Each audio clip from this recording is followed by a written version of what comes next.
Hello friends, आपका हमारे channel मेधा academy में हार्दिक स्वागत है।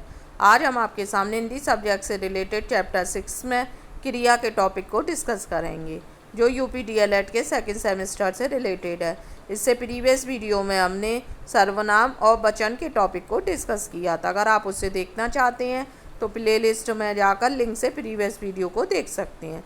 तो आइए स्टार्ट करते हैं। क्रिया, सबसे पहले हम क्रिया के बारे में जानते हैं। क्रिया क्या है? क्रिया कार्य के होने को कहते हैं। किसी भी कार्य को किया जाए उसे हम क्रिया कहते हैं। जैसे विद्यार्थी विद्यालय में पढ़ता है, बत्तख पानी में तैरती है, शीला ने भाषण दिया। इसी प्रकार से कोई भी कार्य को करने को हम क्रिया कहते हैं। वाक्य में जिस शब्द से किसी कार्य के करने या होने की जानकारी मिलती है उसे क्रिया कहते हैं। जैसे नहाना, बैठना, लिखना, खाना, पढ़ना आदि। क्रिया का अर्थ है कार्य। कहने का तात्पर्य है वाक्य में जब कार्य के करने होने की जानकारी जब हमें मिलती है तो उसे हम क्रिया कहते हैं। क्रिया जो होती है वो वाक्य के अंत में आती है। क्रिया के बिना वाक्य का अर्थ पूरा नहीं होता है।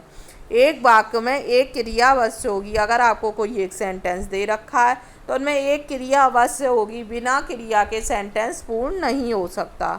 कुछ ऐसे भी वाक्य होते हैं जिनमें एक से अधिक क्रियाएं भी होती हैं।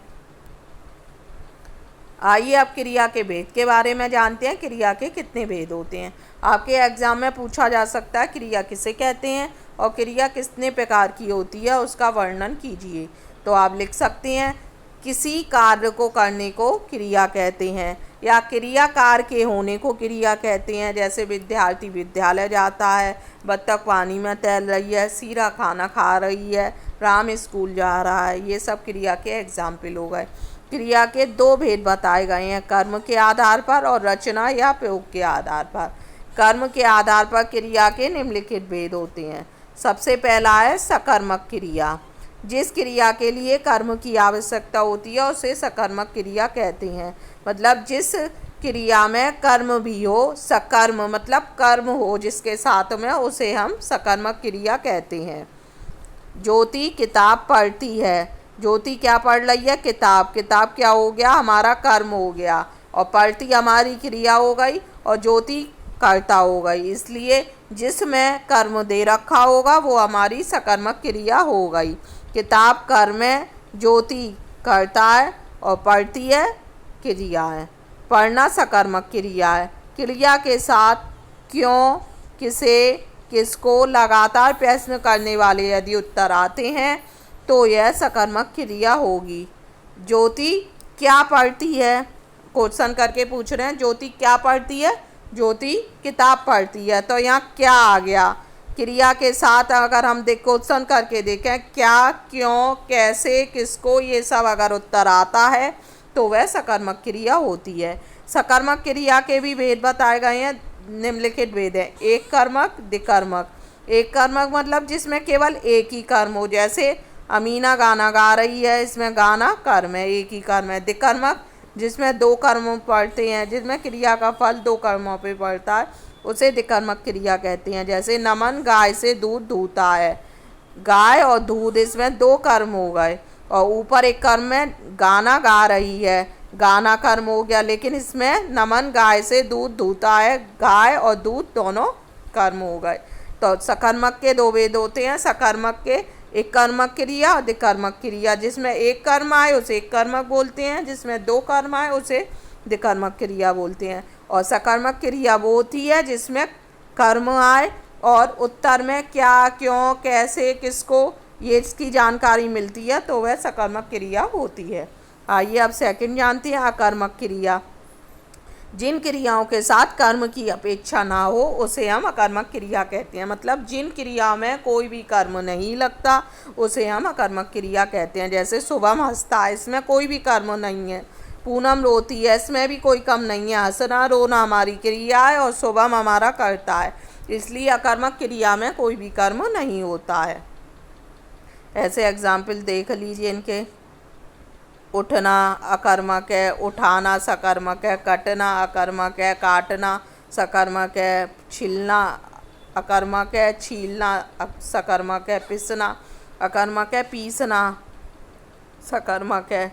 चलना अकर्मक है, चलाना सकर्मक है। उड़ना अकर्मक है, उड़ाना सकर्मक है। छांटना अकर्मक है, छटना अकर्मक है, छांटना सकर्मक है। जगना अकर्मक है और जगाना सकर्मक है। मरना अकर्मक है, मारना सकर्मक है। सिंचना अकर्मक है और सींचना सकर्मक है।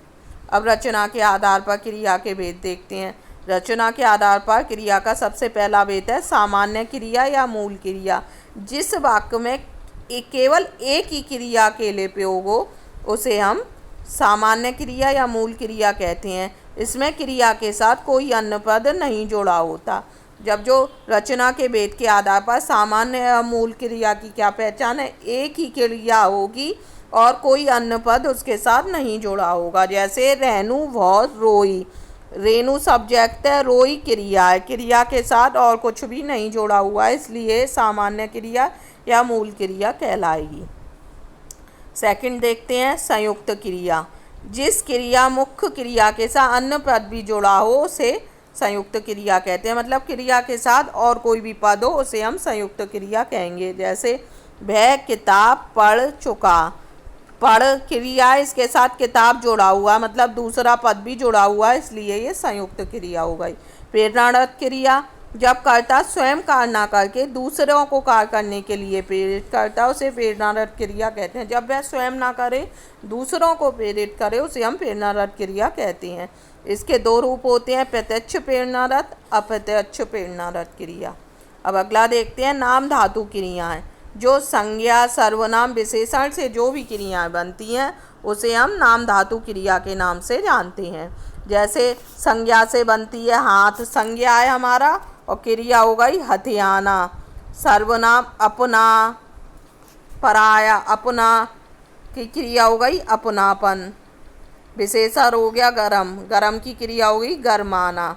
इसी प्रकार से नाम धातु क्रियाएं वो होती हैं जो संज्ञा सर्वनाम विशेषण से बनती हैं। अब देखते हैं पूर्वकालिक क्रिया।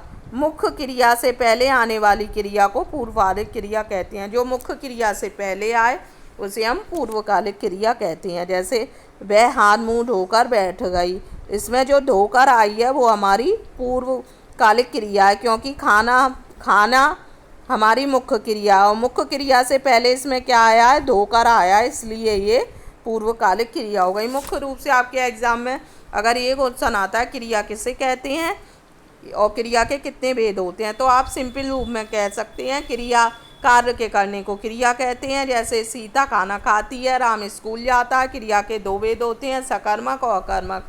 सकर्मक क्रिया वह क्रिया होती है जिसमें कर्म भी साथ में हो और जिसमें उत्तर देना क्या, क्यों, कब, कैसे से निकले उसे हम सकर्मक क्रिया कहते हैं। अकर्मक क्रिया वह क्रिया होती है जिसमें कोई भी कर्म साथ में ना हो।